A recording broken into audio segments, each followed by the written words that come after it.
പുതിയ സിനിമ അതപ്പം അങ്ങോട്ട് എടുത്തു തരിക. ഏത് സൗണ്ടിലാണ് വിളിച്ചാൽ എഴുതിക്കണേ? ഞാൻ 2 സൗണ്ട് ഉണ്ടാക്കും. വിഘ്നേഷ് വിഘ്നേഷ് ഈ സൗണ്ടിൽ മതി, ഈ സൗണ്ടിൽ മതി. ഇത് മതിയോ?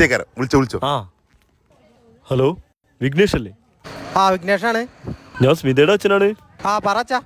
അപ്പോ കാര്യങ്ങളൊക്കെ അവള് വീട്ടിൽ പറഞ്ഞിട്ടുണ്ട്. എനിക്ക് ഒറ്റ മോളവും കൊണ്ട് ഞാൻ പിന്നെ കാര്യങ്ങളൊക്കെ സമ്മതിച്ചു.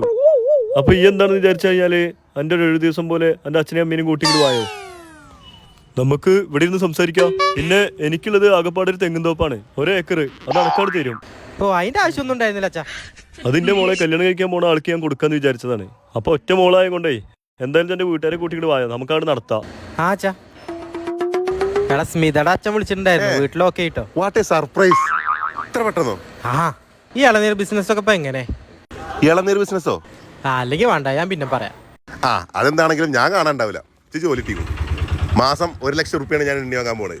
1 ലക്ഷം റുപ്യ. അപ്പൊ ശരി, നടക്കട്ടെ. എടാ എന്താടാ പണി? മുനീറല്ലേ, താങ്കള് കഴിഞ്ഞ 15-ാം തീയതി ഇന്റർവ്യൂ അറ്റൻഡ് ചെയ്തിട്ടില്ലേ? അതിന് താങ്കൾ പാസ്സായിട്ടുണ്ട്. അപ്പൊ ആ ജോലി താങ്കൾക്കാണ്. അപ്പൊ പണി എന്താന്ന് ചോദിച്ചാലേ ലേസർ പാക്കറ്റിൽ കാറ്റിറക്കിയാണ് പണി. 1 ലക്ഷം റുപ്യാണ് സാലറി.